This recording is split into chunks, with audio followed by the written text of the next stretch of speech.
There's a Well, look at you!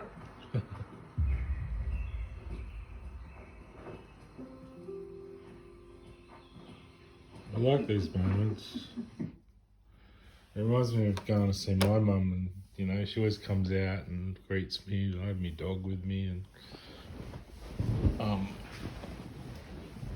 we have a hug, and then go inside, she'd have a cup of tea, and she's quite content, out on the farm. And Mum, if she had known her mum would look like that lady, I reckon she looks stressed, Mum, because she never knew her mother. So, but I was just going to say something else irrelevant to that, but I was just there's a character in the Matrix, I think, called Cypher, and if you understand the world enough, you can understand that everything is full of ciphers. Like concepts and materials and um, everything has ciphers in it. The reasons and um, you know once you understand what the ciphers are, you can decipher them. Like that's the word decipher comes from that word cipher. A cipher is kind of a mystery or a puzzle, I suppose, and then the mysteries of life, and then you can decipher them and find out what they all mean. You know who these people are, why we watch movies and we sort of relate to them, and what they mean to us, and a lot of people would watch these movies and just think they're pretty cool and good graphics, and I look at them and see my family talking to each other, and it's almost like I see the past and the future. I don't see the present, of course, because I'm not there, but I see the past and the future when I see movies. I look into history and I see why they exist, and on top of that, what the future holds. And I mean, ultimately, I'm just an angel, evangel, really, underneath it all. And I think Clark Kent or Kal-El is actually Kryptonian for evangel. I think it comes from evangel, which means Kal-El. So that's Kryptonian for Evan. Evan and Gel is Kal-El, which I suppose means pure, sort of pure being. Kal-El, so pure being. Evangel is probably what I am at heart. That's why, you know, I guess I say in a way I'm without sin, because I'm just purity. I suppose I'm a bit like mashed potato though. I've lost my form a bit. I've been through stress and my body's a bit out of shape. But underneath that,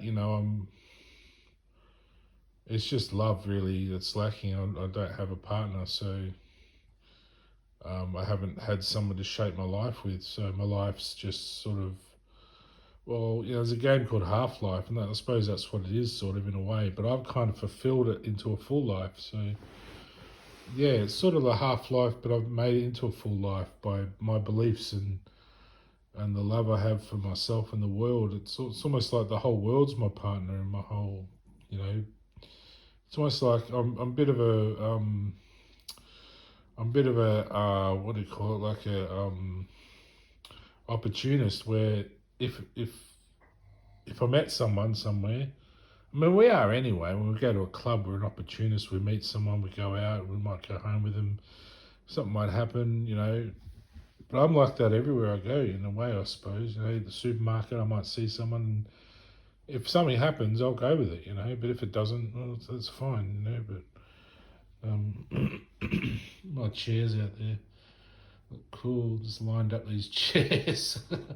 I'll be working on my solar panels today, so I ordered some parts. Hopefully they arrive. I mean, not hopefully, but yeah, well, they should arrive. But yeah, yeah, it'd be good to get those and then hook up. I've bought a battery so I can set up my balcony. I want to power it all with solar. So I mean, I'll save a little bit of money, probably $2 or something, because I think my power bill's subsidised anyway by Uniting. I'm not sure exactly how it works, but it's fairly low anyway. But I might just run my lights, my pump, and even I might even try to run my cooker. I'll see what it might be 300 watts or something. It might be over the top. I think my battery would only be 100 watts maximum. I think.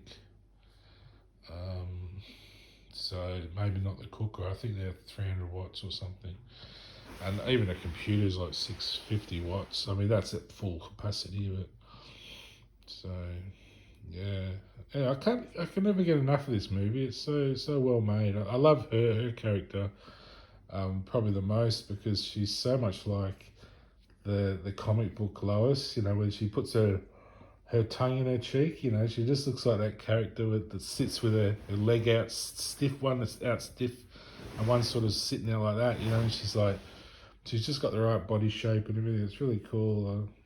I never really gelled too much with the Christopher Reeves Lois. I thought she's too much like a dag. I think Lois is more of a sophisticated woman. She's very with the now and very up with current trends and everything, and maybe it's just the 80s was a bit 70s or 80s was a bit daggy anyway, but I just think she's a bit more upbeat, even though I mean Amy's character there, she's very lovable and just girl next door sort of almost, very approachable, but at the same time she's sort of got that sophistication that's nice. I like her character a lot. Even Lawrence looks cool in his role. He's pretty Lawrence, isn't it? Fishburne, yeah. He's the out of the Matrix, isn't he? I'm not sure who Cypher was. He was the one who was in Fugitive, I think. Who Tommy Lee Jones's sidekick. Anyway, 7 minutes. Yeah, I just wanted to mention about ciphers. The mysteries, and when we decipher them, we come up with answers to life and what things mean, and like all this violence. They're attacking her and they're sort of doing all this stuff because they don't know what life's about. They're just thinking, oh, you got to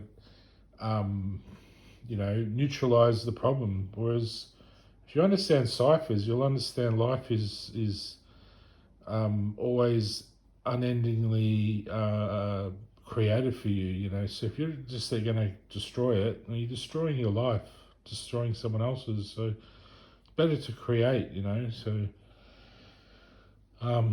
that's a mystery that I understand. Other people will debate that and say, no, you got to punch people up like this and do all this bad stuff, and that's their. But that's just where some people are at. They don't understand ciphers. But if you've deciphered things, you understand. You can be creative, and it doesn't have to be drawing pretty pictures. It can be how you think in terms of coming up with solutions to problems. You don't have to react with violence. You can come up with other means and methods to deal with problems which are more fun.